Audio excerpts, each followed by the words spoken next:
Hi, everybody. Welcome to Indigenous Hack. Hi, Jonah. Hi, Craig. My name is Anne, and I am the project lead for Hack 2022. And it is our pleasure to talk about one of our global challenges. What is a global challenge, you ask? Good question. A global challenge is something that we are offering to all of our participants in Hack 2022 to potentially consider choosing to work on. We have the privilege of working and partnering with Stadia as one of our 3 organizations that we're partnering with this year. And they have offered a global challenge, something that we believe is a challenge that is faced in the world today, to consider working on, but providing solutions in our context. So how does this challenge look in our cities? And then how can we address this on a local level? So I hope that's understandable. If you have questions, you can always email Jonah. All right. So welcome, Craig. Hi. Hello. It's good to be here. I'm so glad that you're Hi, Craig. here. Hi. Hi, And Jonah. also Jonah. So why don't you introduce yourself first, and then we'll move over to Craig.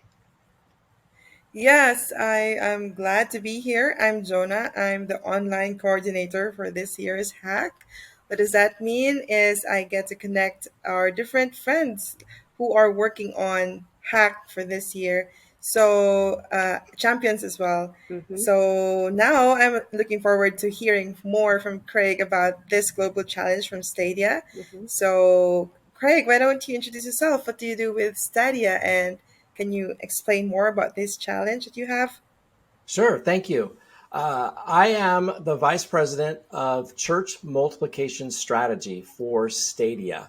Our mission is to help you start thriving, growing, and multiplying churches for the next generation. And my role is to help us as an organization and our many partners and collaborators around the world think about how we can do that to a greater and greater extent. How can we accelerate church multiplication? And so I'm excited to get to work with this group and to present this challenge that we have about starting more churches. That's awesome. So when you say partners, how many are you, like a network of different organizations, and how many are we talking about? Stadia itself is an organization that is based in the US. We're a completely virtual organization. So our team Oh. is spread out all over the country. I happen to live in California. But we work collaboratively. So we have over 25 multiplication partners that we work with around the world to help one another start thriving, growing, multiplying churches. Those collaborations don't all look the same. There's a lot of variation in how they look based on the Mm. capabilities of various partners, as well as based on some of the geography of various Mhm. partners. Globally, we work a lot with indigenous church planting movements. In the US, we work with some networks, some denominations, some city based church planting movements, just a lot of variety in what we do, but trying to provide the resources and relationships that people need in order to be effective in multiplying new churches. Great. Thank you so much. So you are virtual, which is great. So are Yeah. we.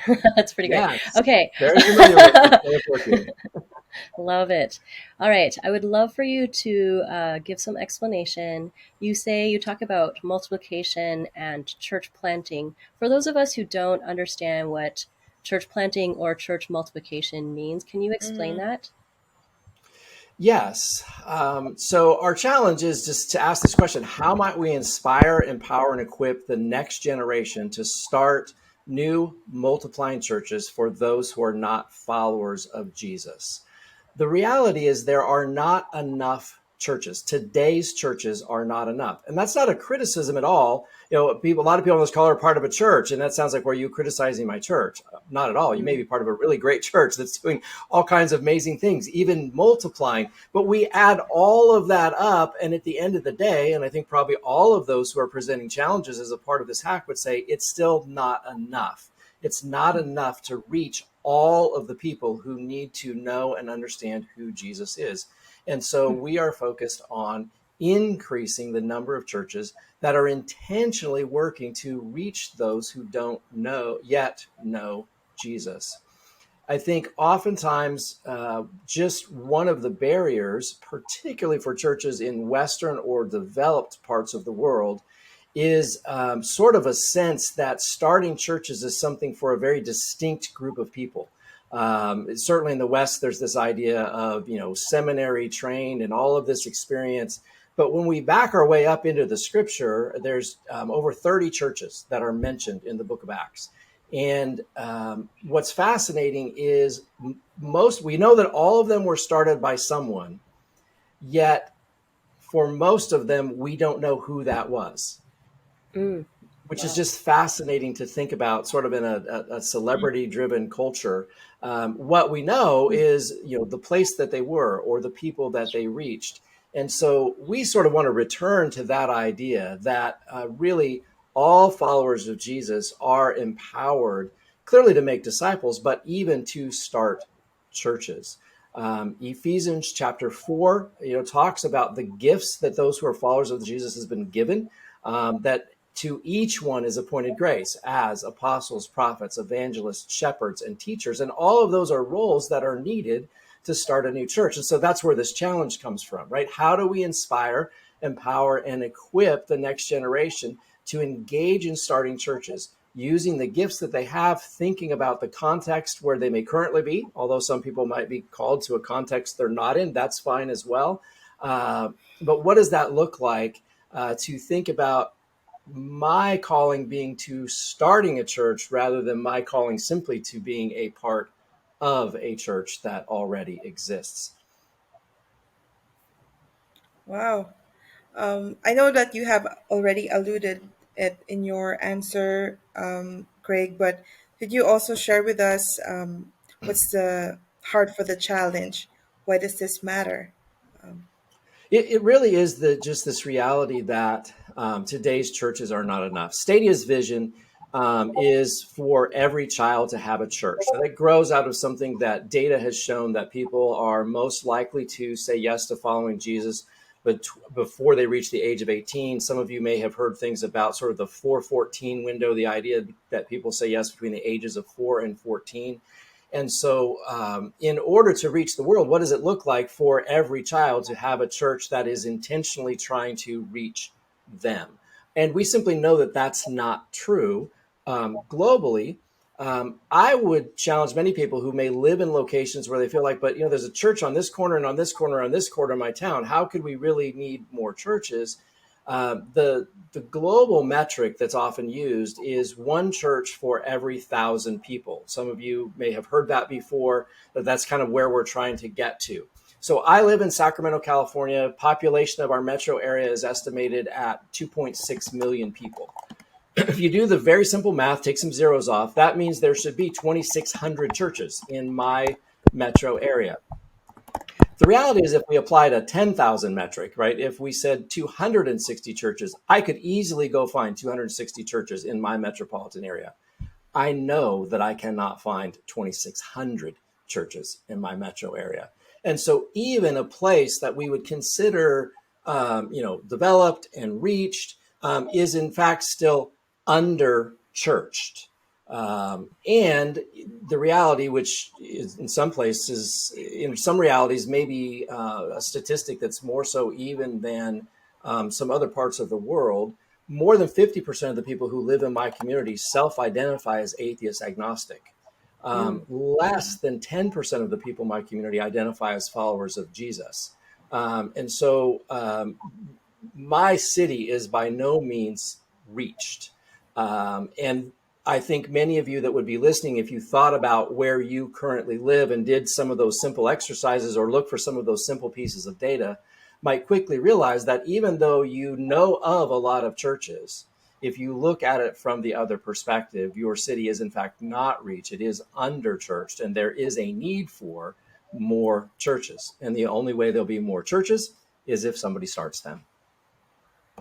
Yes. So I think you also stated a quote in our previous meeting. Hopefully, it's all right that I pull it in of like Sure. what age that people have their faith or their worldview set by. At what age? Yes, that typically happens a lot younger than we think. I don't know what I might have quoted. I might have just read something Oh. that I was thinking about and quoted that. But so I don't know. It would be the same reason that people that sort of this 414 window that the sort of the modern science that we have that understands how our brain works typically says by age of 12 or 14 our brain is sort of set. There are Mm, small amounts of adaptations that will continue as we move into adulthood and we can learn new things, but sort of the neural pathways. And so whatever environment I might be growing up in, whatever worldview might be predominant in my culture, all of those things sort mhm, of become established in my mind at a much younger age than we might imagine. And we certainly believe in the mhm, power of the Holy Spirit and that mhm. people can change. Right. And so they don't want to have a sort of a fatalistic perspective about that. But just that's just some of where this mindset comes for us of this idea of every child having a church is recognizing that the Mhm. sooner in life people come to hear about Jesus and follow him, the more likely they are to do so. Right. Yeah, Mm. I just wanted to highlight really the challenge spiritually of reaching those that are unchurched or those who have yet to know about Jesus. And so that's why this challenge is important. But can you actually help us understand what you think is the potential impact of the solutions that we will build Mm. through Hack? Yes, I Mm. think and the reason we've sort of used this word inspire is really the idea that for the most part, many people would never even think that starting a church was something they could do or should do. So there's an Mhm, information component for sure, but we're all buried in information. We have more information than we know what to do with. It's the information that Mm. actually inspires us that becomes significant, right? It inspires us mm, to take action. And so how might we do that? How might we think about inspiring a next generation of followers of Jesus to see a priority of starting new churches, but also to see themselves in that activity, to see that that's something I should think about?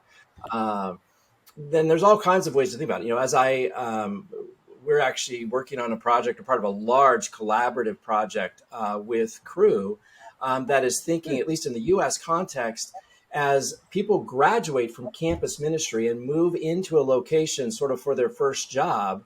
How do we inspire them instead of finding a church to go to? How do we inspire and create the means for them to connect to a brand new church that they could help start?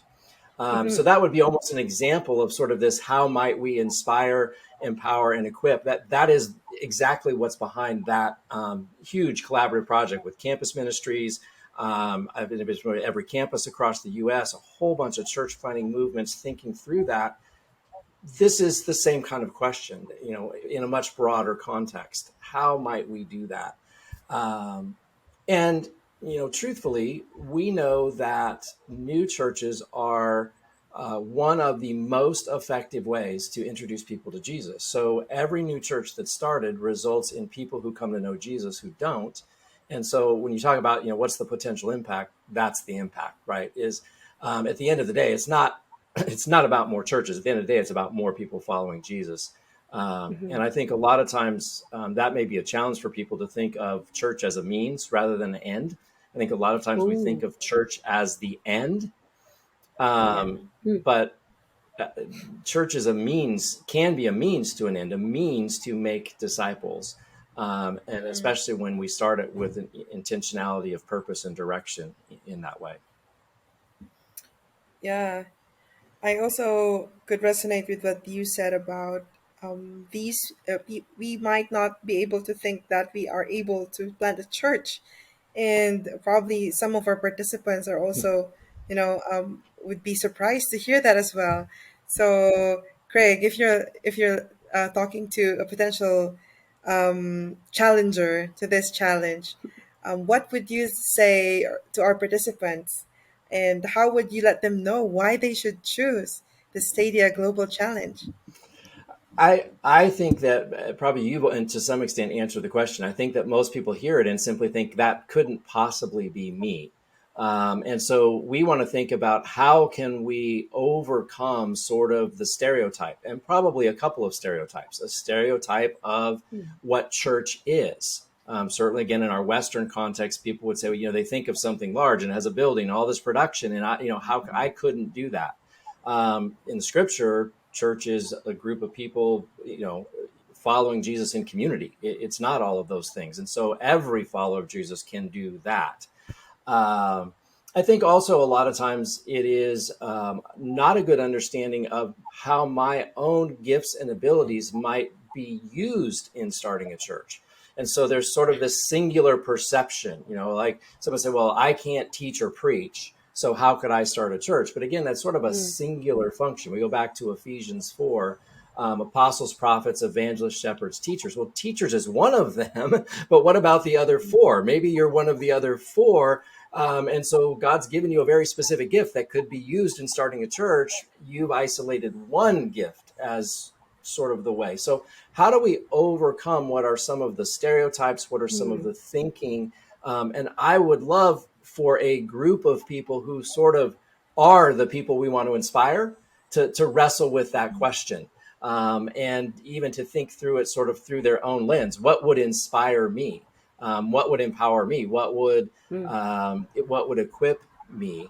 And those ideas will have tremendous impact for Stadia as we work in collaboration with people around the world to think about, okay, how do we actually go and implement those things? How do we actually go and do those things, not just as part of a hack, but as a part of our global ministry so that more and more people will become engaged in starting new churches?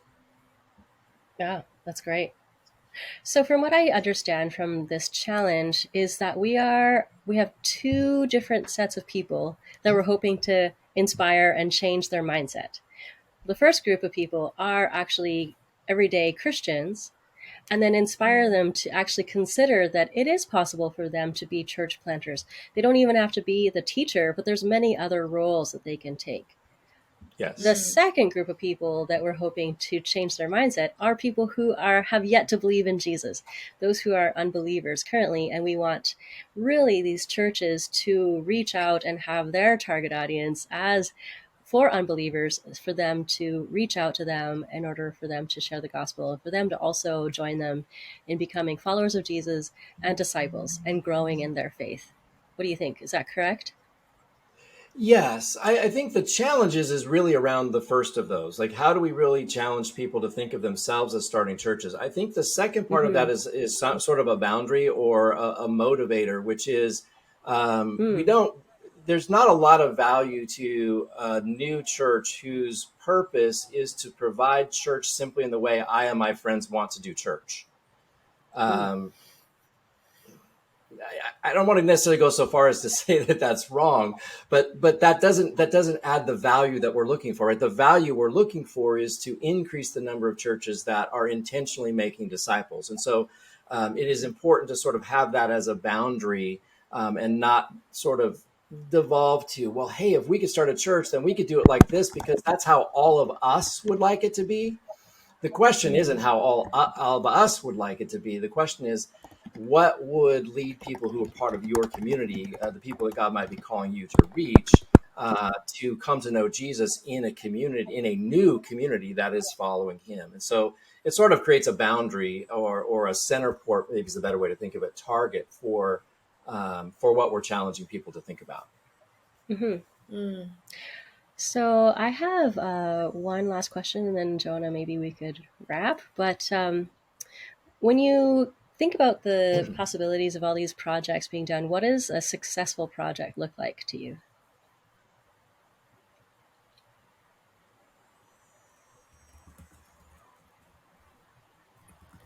Was that to me? I'm sorry, Anne. Yes, that was for you. Like what? I'm What sorry. are you? Oh yeah, I was just wondering what a successful project would. You're like, oh, that's awesome. That was it. That was exactly what we were looking for. Yes, I would say we're looking for um, ideas that are formed enough to be implemented. Obviously, in the context of this hack in the short period of time, that there won't be time to implement all the ideas, but ideas that could be taken and implemented. They might be um, communication or social media strategies. How could you reach a particular group of people, or Mm. thoughts about how to communicate, or they could be tools or resources that they could be used in helping people rethink some of the assumptions that they have about themselves as followers of Jesus and what role they might play. So anything that would allow us to sort of take that idea or that framework or that prototype and then be able to go and implement it with a group of people or in a particular place or space is what would be ideal for us. And I don't know if I'm allowed to say this. We think it'd be fun to work with whoever came up with that idea to actually go and implement it. That's part of the nature of who we are. Is we wouldn't just take something like that and say, "Oh, thanks," and then like go give it to our tech team and like see you later. We don't have the kinds of resources to do that. So we've got, that's a great idea. Hey, could you work with us and help us actually think about how to, over a longer period of time, sort of implement and test this idea and see if it actually works. Mm. Mm. You can say that. Yeah, yeah, that's cool. Because now that you're saying that, have you seen some atypical church that you can share with our participants? Mm. A new church. Yeah, yeah, yeah. So the challenge is we have so many things, and I would probably choose to share with you something atypical rather than typical, right? So I could tell you about all kinds of things that meet in a building and have a band and whatever. I have a friend who, I don't know, has it been, I think maybe 4 or 5 weeks now, just started a church in a homeless camp. He lives just about an hour from me. Mm. And he started working in the homeless camp as a chaplain, essentially. He would go once a week, was there to pray with people. He would bring meals and some other things, offer to help people. But he built enough trust and relationship with the people who live in that camp, as well as sort of the people who kind of oversee it, that he was able to actually start a church. And so you can now go on a Sunday morning at 10 o'clock. And there'll be a gathering of people in this homeless camp who are having church together. And there's more to it. There's Bible studies and other things that are happening through the week. And so this church kind of exists in this homeless community, just like you might think of a church existing in any other community.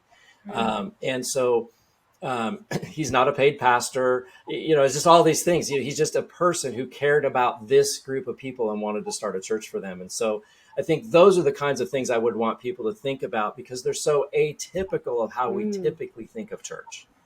That's awesome. Mm, that's right. And even with the current trend right now, like people also in metaverse or people in VR, do you have some like spaces where they are doing it digitally? Yes. So, two friends that I know, one leads VR Church, which is a church that meets entirely in the metaverse. Another that started a church maybe about a year ago, a little over a year ago, on Twitch. And so is focused on that platform. One of the observations I would say we've had with digital churches, and I could probably name some others, there's a whole digital church network that you could search for pretty easily find. They tend to be platform focused. So in the same way that we think about, might physically in a physical church, think about a group of people in a community who are sort of physically proximate. In digital space, you tended up thinking about a group of people who are platform proximate. You wouldn't reach people on Twitch if you're hanging out on Instagram or YouTube, right? So you have to think Mm, about sort of where is the place that people are and how could love we that. create a community, a faith community for them that exists and meets in the space that they are. That's all right. So, well, I think we should wrap, but I wanted to say thank you so much, Craig, for your time. And I'm really excited to see what God will do and what the teams will come up with as they tackle this challenge. And so, for all of you watching this video, do seriously consider this challenge, and we can't wait to see what you build. All right, thank you so much.